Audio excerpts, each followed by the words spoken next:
ceasefire deal between Israel and Gaza. ሐማስ ሮኬት ተኩስ አየሩ ተሞላ። אנחנו במלחמה. የእስራኤል መከላከያ ጥቃቱን የሚቋቋምበት ፋታ አላገኘም። We ended the war in Gaza and really ጠንካራ የእስራኤል አጥሮች መደርመስ ጀመሩ። While people in Gaza celebrated the news of a ceasefire, የሁለት ዓመት መከራ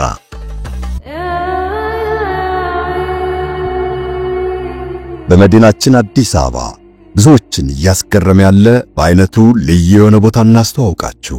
አሚባራ ፕሮፐርቲስ ሸራተን አቅራቢያ ወዳጅነት ፓርክ ፊት ለፊት እጅግ ዘመናዊ ቤቶችን እየገነባ ይገኛል። በ35000 ካሬ ሜትር ይዞታ ላይ የተመሰረተው ኮምፓውንድ ግንባታ ከ80 በመቶ በላይ ደርሷል። እያንዳንዱ መኖሪያ የተናጠል ካርታ ባለቤት ነው። እርሶ ቤት ለመግዛት ሲወስኑ አሚባራን የሚመርጡባቸው አያሌ ምክንያቶች አሉ።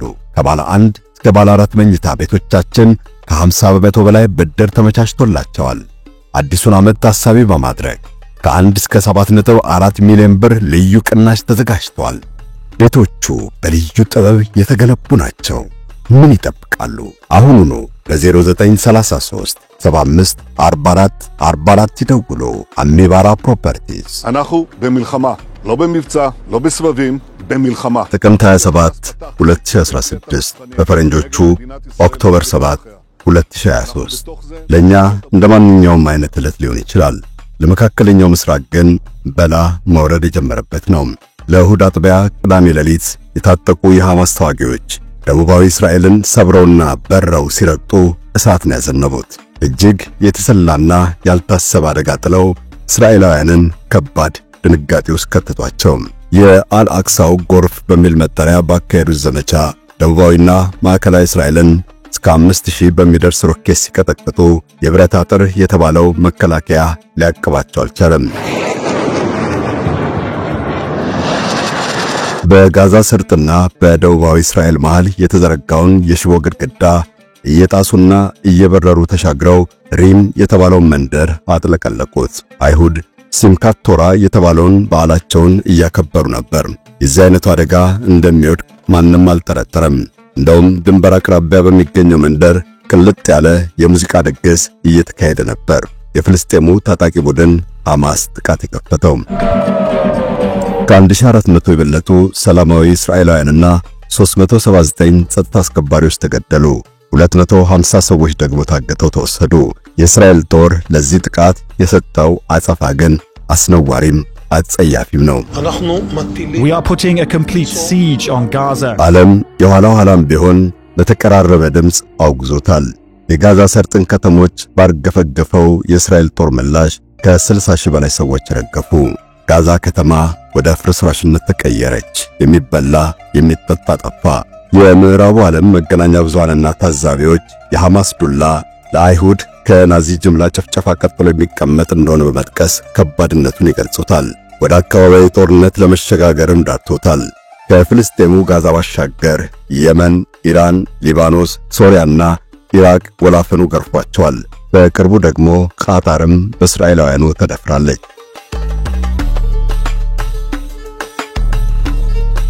ጸሐፊው በትረ ሙሳ እንደሚጠቅሰው ሁለተኛ ዓመቱን የደፈነው የጋዛ ጦርነት በርካቶችን ጡንቻ አለካክቷል። ነግበኔ በሚል ጥርጣሬ ጥቂት የማይባሉ መንግስታትን ለጥንቃቄ አንቅቷል። የዓለም የንግድ ሰንሰለት እንዲዋለል ምክንያት ሆኗል። የማይደፈሩ የሚመስሉ አገራት ገመና ተበርብሯል። ውሸት ሲደጋገም ምንኛ እውነት እንደሚመስል ፍንትው ብሎ ታይቷል። መጪው ጊዜ በስጋት እንዲጠበቅ አድርጓል። ዞሮ ዞሮ ጦርነቱ እስራኤል የበላይነት ያገኘችበት፣ ጠላቶቿ ደግሞ የተዳከሙበት ነው። אנחנו במלחמה ואנחנו ננצח בה. ከግማሽ ክፍለ ዘመን በላይ በሶሪያ መንበረ መንግስቱን ጨብጦ የቆየው የአልአሳድ ቤተሰብ የተገረሰሰው በዚሁ ጦርነት ሰበብ ነው። ይህ የጋዛ ጦርነት መቼ ሊቆም እንደሚችል ባይታወቅም አሁን ተፋላሚዎቹ በመልእክተኛ ለመደራደር ግብጽ ሻርም አልሼክ ይገኛሉ። ምን ይጠበቃል? አብዱ ሰመድ መሐመድ ዝርዝሩን አካፍላችኋለሁ። we ended the war in Gaza and really የአሁኑ ዙር የተኩስ አቁምና የሰላም ድርድር አስገራሚ ሐሳብ ይዞ ነው ብቅ ያለው። የብሪታንያ የቀድሞ ጠቅላይ ሚኒስትር ቶኒ ብሌር ጋዛ ሰርጥ ላይ የሚመሰረተውን የሽግግር አስተዳደር እንዲመሩ ተጠይቋል። የዚህ ሐሳብ ጠንሳሽ የአሜሪካው ፕሬዝዳንት ዶናልድ ትራምፕ ናቸው። ትራምፕ ጋዛን እንደ ጓሮ መስካቸው የተመለከቱት ነው ይመስሉት። ባሻቸው መንገድ ሊቆጣጠሩት ደፋ ቀና ይላሉ። ከዚህ ቀደም ቅንጡ የመዝናኛ ማዕከል እንደሚያደርጉት ቃል መግባታቸው ይታወሳል። አሁን ባዘጋጁት ባለ 20 ነጥብ የሰላም ዕቅድም ከዚያ እምብዛም አልሸሹም። ሰርጦ ከሽብርና ጽንፈኝነት ነፃ ቀጠና እንዲሆን አሳስበዋል። ፍልስጤሞችን ያቀፈ የባለሙያ ኮሚቴ በሰርጡ ላይ ስልጣን ቢሰጠውም ቶኒ ብሌር የሚመሩት ዓለም አቀፍ ቦርድ እንደሚቆጣጠረው ነው የጠቆሙት። ሐማስ ግን ያከትምለታል። ጋዛ ሰርጥ እንደ አዲስ ለምቶ በፍላጎታቸው ለሚኖሩበት ፍልስጤሞች የተረጋጋ ሕይወት ምንጭ እንደሚሆንም ጠቁመዋል። የእስራኤል ጦር ከአካባቢው ይለቃል። ትራምፕ ያቀረቡትን ሐሳብ ሐማስ የማይቀበል ከሆነ ጦርነቱ እንደሚቀጥል ነው ያስጠነቀቁት። ዶናልድ ትራምፕ በሐማስ የታገቱ ሰዎች በጠቅላላ የሚለቀቁበትን ሐሳብም አካተዋል። ታጋቾቹ እንዲለቀቁ ጥረት የሚያካሄድ አንድ ቡድን ታዲያ ሰውየው የኖቤል የሰላም ሽልማት ይገባቸዋል የሚል ጥያቄ አሰምቷል። ቡድኑ ለኖርዌይ የኖቤል ኮሚቴ በጻፈው ደብዳቤ የትራምፕ ሚና የማይሞከረውን እንዲቻል ያደረገ ስለመሆኑ ጠቅሷል። ቡድኑ ትራምፕ እያንዳንዱ ታጋች ካልተለቀቀ አርፈው ላለመቀመጥ የገቡትን ቃል እየፈጸሙ ስለመሆናቸው ዘርዝሯል። የእሳቸውን ያክል በዓለም ላይ ሰላም እንዲሰፍን የባተለ እንደማይገኝም መስክሯል። እሳቸውም ቢሆኑ በሰባት አካባቢ ሊከሰት የሚችል ጦርነት በማስቀረታቸው የኖቤል ሽልማት እንደሚገባቸው ማሳሰባቸው አይሰነጋም። የሆነ ሆኖ የትራምፕ ጥሪ ተቀባይነት ተጎናጽፎ የእስራኤልና የሐማስ ድርድር በሻርም አልሼክ እየተካሄደ ነው። ምን እንደሚመጣ ወደፊት ይታያል። የሁለቱ ዓመት ጦርነት ግን ለአይሁድም ለፍልስጤሞችም መከራ ያስከተለ ነው።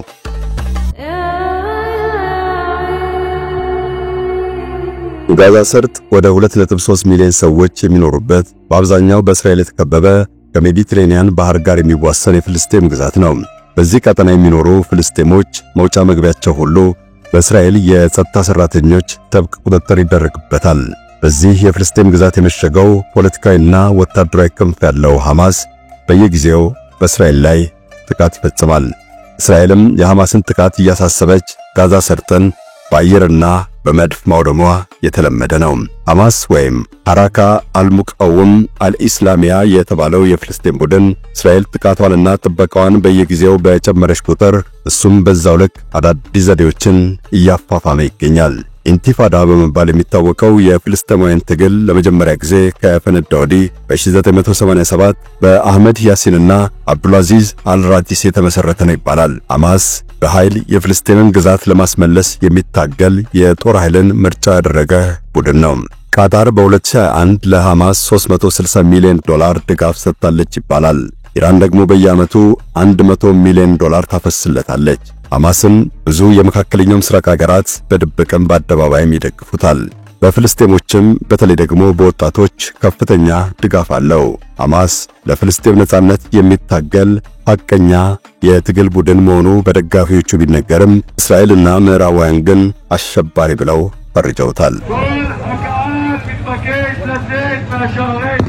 ሐማስ ጥቃት በከፈተ በ20 ደቂቃ ውስጥ 5000 ያላነሰ ሮኬት ነው ወደ እስራኤል ያስወነጨፈው። ሁኔታው ዱብዳ ነበር። አያሉ የስለላ ድርጅት ሞሳድ እንኳ ክስተቱ ሊመጣ እንደሚችል አለማወቁ ያስገርማል። ከቴል አቪቭ ሰማይ እስከ ሰፈራ መንደሮች በሐማስ ሮኬት ተኩስ አየሩ ተሞላ። የእስራኤል መከላከያ ጥቃቱን የሚቋቋምበት ፋታ አላገኘም። በአንዴ ጋዛን በከበባ ስር ከተው የቆዩ ጠንካራ የእስራኤል አጥሮች መደርመስ ጀመሩ። በቡልዶዘር ጭምር አጥሩን እየጣሱ ወደ እስራኤል መንደሮች የዘለቁ የሐማስ ተዋጊዎችና የጋዛ ወጣቶች የእስራኤልን ከተሞችንና ጎዳናዎች አጥለቀለቋቸው። በ6 ቀኑ ጦርነት ብዙ የአረብ ሀገራትን ወቅታ ታሸንፍ የነበረችው ታላቋ እስራኤል በሐማስ ጥቃት ድንጋጤ ውስጥ ወደቀች።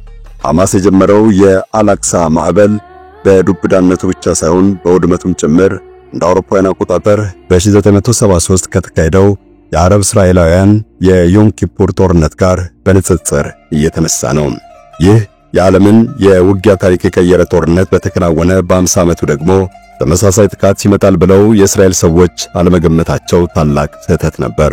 ጠንቃቃዋ እስራኤል ይህ ይመጣል ብላ ለመጠበቅ እንዴት ተሳናት?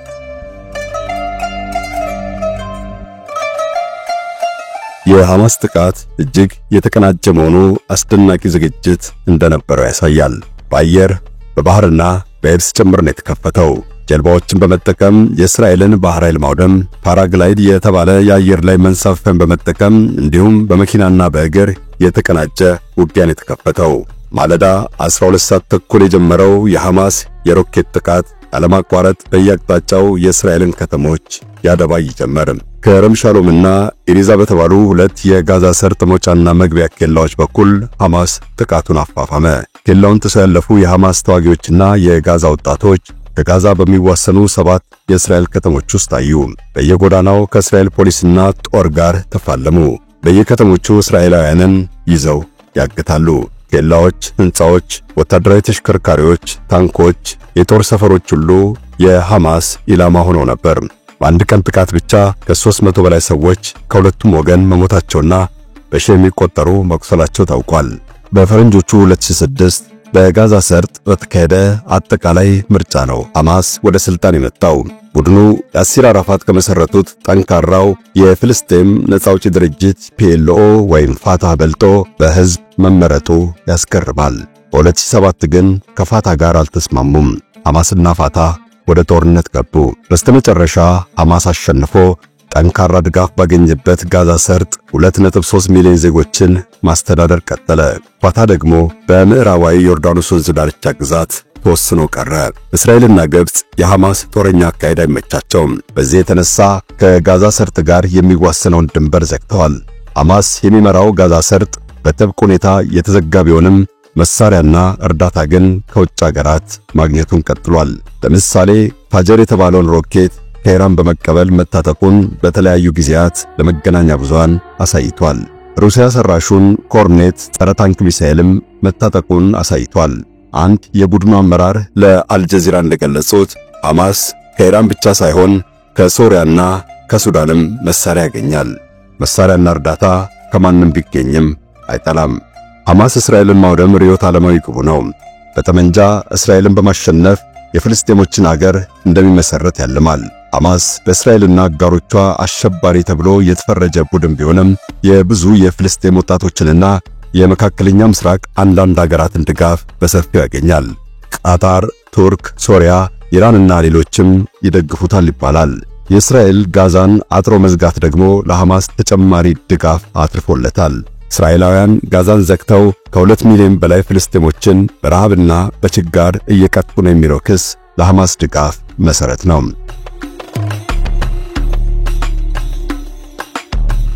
የእስራኤል መንግስት ሐማስ ትጥቁን ካልፈታ ጋዛ ሰርጥን አልከፍትም ማለቱ ቢታወቅም ለአካባቢው ንጹሃን ነዋሪዎች ባለው ዓለም አቀፍ ሐዘኔታ የተነሳ የሚቆረቆርለት የወኔ የገንዘብና የመሳሪያ ድጋፍ ያዘንቡለታል። እስራኤል በደህንነት መቆጣጠሪያ መሳሪያዎች፣ በድሮን፣ በሳተላይት፣ በአይረንዶም ሚሳኤል መከላከያ፣ በታንክና በመርከብ የጋዛን ዙሪያ በማጠር መርፌ እንኳ ሳይታወቅ እንዳይገባ ለማድረግ ብዙ ጥራለች። ይህ ሁሉ ግን የሐማስን ሮኬት አላስቆመም። ሐማስ ወዳድቀው ሳይፈነዱ ከቀሩ የእስራኤል ቦምብና ሚሳኤሎች እየፈታታ ነው ሮኬት የሚገጣጥመው። ችግር የራሱን ብልሃትና ዘዴ ይዞ ይመጣል እንዲሉ ሐማስ በእስራኤል የደህንነት ተቋማት በከፍተኛ ደረጃ በሚጠበቀው ጋዛ ሰርጥ ውስጥ የራሱን የሮኬት መስሪያ ጥበብ መፍጠር ችሏል። እንደ ኢራን ካሉ ሀገራት ሮኬትና ሌላም መሳሪያ ያገኛል ቢባልም ሐማስ ራሱ በራሱ የፈጠረው የሮኬት አሰራር በእጅጉ ያስደንቃል። በኖቬምበር 2012 ነው ሐማስ ለመጀመሪያ ጊዜ በራሱ አቅም የሰራውን ሮኬት ወደ እስራኤል ያስወነጨፈው። አህመድ አልጀባር የተባሉ የቡድኑ ወታደራዊ መሪ ለእስራኤል መገደላቸውን ለመበቀል ነው ሐማስ የራሱ ፈጠራ የሆነ ሮኬት የተኮሰው። በ2019 ከእስራኤል ጋር በተካሄደ ሌላ ዙር ግጭት ደግሞ ሐማስ የራሱ የእጅ ሥራ ውጤት የሆኑ ቃሳምና ሲጂል የተባሉ ሮኬቶችን ተኩሷል። በጊዜው በአንድ ደቂቃ 78 ሮኬቶችን ወደ አሽከሎን ከተማ በማስወንጨፍ እስራኤሎችን አስደንግጧል። አሽከሎን ከጋዛ በስተሰሜን በ20 ኪሎ ሜትር ርቀት ላይ የምትገኝ የእስራኤል የወደብ ከተማ ናት። ኢንቲፋዳ በሚባለው ተከታታይ የፍልስጤማውያን ትግል ወቅት በወንጭፍ፣ በቆመጥ፣ በድንጋይ፣ በጓዳ ሰራሽ ፈንጂና ተከታታይ ነገሮች ከእስራኤል ታንክ ጋር በመፋጠጥ የሚታወቁት የፍልስጤም ወጣቶች ዛሬ በሐማስ ተዋጊዎችና የጦር መሳሪያ ተተክተዋል። ሐማስ ራሱን ወደዚህ ደረጃ ያሸጋገረው በቀላሉ አይደለም። በስለትና በጠርሙስ ለተፈጸመ ጥቃት ይሰጥ የነበረው የእስራኤል ጨካኝ አጸፋ እርምጃ ከጊዜ ወደ ጊዜ መራር የትግል አማራጮችን እንዲከተል አድርገውታል። ችግር የሰውን ልጅ ያጠነክረዋል እንደሚባለው ሁሉ ሐማስም በፈታኝ ሁኔታ ውስጥ ሆኖ እስራኤልን የሚያወድምበት መሳሪያ ከወዳደቁ ቁሳቁስ መፍጠሩ ውጤታማ እየሆነ መጥቶለታል።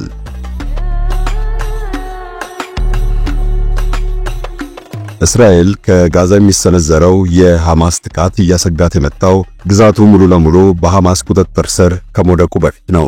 በ2008 መገባደጃና በ2009 መጀመሪያ ላይ ደግሞ በታንክ የታገዘ ሰራዊት ወደ ጋዛ ሰርጥ አስገባች። የሐማስን ተዋጊዎች ትጥቅ ማስፈታትና መደምሰስ ነበር የዘመቻው ተልእኮ። በወቅቱ ለ4 ሳምንታት የእስራኤል ጦር በከፈተው ዘመቻ ከ1000 በላይ ፍልስጤሞች ተገድለዋል። ብዙ ቤቶችም ፈራርሰዋል። ዓለም አቀፍ ጫናና ግፊቱ በእስራኤል ላይ በረታ። ጦሯን ከጋዛ እንድታስወጣና ዘመቻዋን እንድታቋርጥ ተጠየቀች። በመጨረሻም ጋዛን በፈለገችው ሰዓት ልትይዝና አሸባሪ ባለችው ቡድን ላይ የፈለገችውን እርምጃ ልትወስድ እንደምትችል አስታውቃ ጦሯን አስወጣች። ሐማስም ጋዛ ውስጥ ሸምቆ የትጥቅ ትግሉን ቀጠለ። ከ2007 ጀምሮ ጋዛን በብቸኝነት የተቆጣጠረው ሐማስ የተለያዩ የኮንትሮባንድ መስመሮችን ዘርግቷል። የሐማስ የመሳሪያ ምንጭ የሆነውን ኮንትሮባንድን ለመዝጋት እስራኤል ብዙ ርቀት ተጉዛለች። ለምሳሌም የእስራኤል የቀድሞ የውጭ ጉዳይ ሚኒስትር ዚፒ ሊቭኒ ከአሜሪካ ያነቻቸው ኮንዶሊዛ ራይስ ጋር በ2012 የጋዛን ወደብ የተመለከተ ልዩ ስምምነት ተፈራርመዋል። በዚህ ስምምነት መሰረት እርዳታ የጫነች የየትኛውም ሀገር መርከብ በአካባቢው በጥብቅ ፍተሻ ነው የምትንቀሳቀሰው። እስራኤል ከዚህ ሁሉ አልፋም ወደ ጋዛ በሚገባው ብረታ ብረትና የግንባታ ቁሳቁስ ላይ ሁሉ ጥብቅ ፍተሻ ታደርጋለች። መርፌ እንኳ ቢሆን ወደ ጋዛ ገብቶ መሳሪያ ለመስራት ይውላል ከተባለ እንዳይገባ ይከለከላል። በዚህ የተነሳ በጋዛ ሰርጥ ብረት ማግኘት እንኳ ከባድ ነው። በጥብቅ ወታደራዊ ከበባ ውስጥ ሆኖ መኖርን የተለማመደው ሐማስ ከሁኔታዎች ጋር የሚለዋወጥ አዳዲስ የጥቃት እቅድና አሰራርን መፍጠር ጀመረ። አልቃሳም ብርጌድ የሚባለው የቡድኑ ተዋጊ ኃይል ደግሞ አዳዲስ ፈጠራን ማበርከት ጀምሮ ነበር። በ2012 ኖቬምበር ወር ላይ ከእስራኤል ጋር በተካሄደ ግጭት ለመጀመሪያ ጊዜ በራስ አቅም ከወዳደቀ ቁሳቁስ የተሰራ ሮኬት ማስወንጨፍ ቻለ። ቡድኑ ባገኘው ቁሳቁስ የሚገነባውን ሮኬትና ተተኳሽ የበለጠ ውጤታማ የማድረግ ሥራውንም አጠናክሮ ቀጠለ። በጁላይ 2014 እስራኤል ከባድ ጥቃት ጋዛ ላይ ፈጸመች። ሐማስ ወታደራዊ እንቅስቃሴውን ካላቆመ አልመለስም ያለችው እስራኤል በርካታ ቤቶችን አውድማ ከ1000 በላይ ሰዎችን ፈጀች። በእጅ አዙር ካይሮ ላይ ድርድር ተካሄደ። ለ51 ቀናት የዘለቀው የእስራኤል ዘመቻም በስምምነት ተቋጨ። ሐማስ ግን በዚህ ዘመቻም ሆነ ድርድር ትጥቅ አልፈታም። ይህ የእስራኤል ዘመቻ የሐማስን ወታደራዊ አቅም የማዳከም ዓላማ ነበረው። ነገር ግን በተቃራኒው አዲስ ዕድል ነው የፈጠረው። የእስራኤል ጦር ከወረወራቸው ቦምቦችና ካስወነጨፋቸው ሚሳኤሎች ጥቂት የማይባሉት ሳይፈነዱ ተገኙ። የእስራኤል ቦምብና ሚሳኤል በሐማስ ተዋጊዎች እየተፈታታና እየተቆራረጠ በውስጡ ያለውን ተቀጣጣይ ንጥረ ነገር ለሮኬት ማዋል ተለመደ። ሮኬት ውስጥ የሚጨመረው ተቀጣጣይ ኬሚካል ሳይፈነዱ ከቀሩ የእስራኤል ቦምብና ሚሳኤሎች በዚህ መንገድ ቢሰበሰብም ሮኬት ማስወንጨፊያው የሚሰራበትን ብረት ለማግኘት ፈተና ሆነ። የሐማስ አልቃሳም ብርጌድ ለዚህም ቢሆን አዲስ ብልሃት አግኝቷል።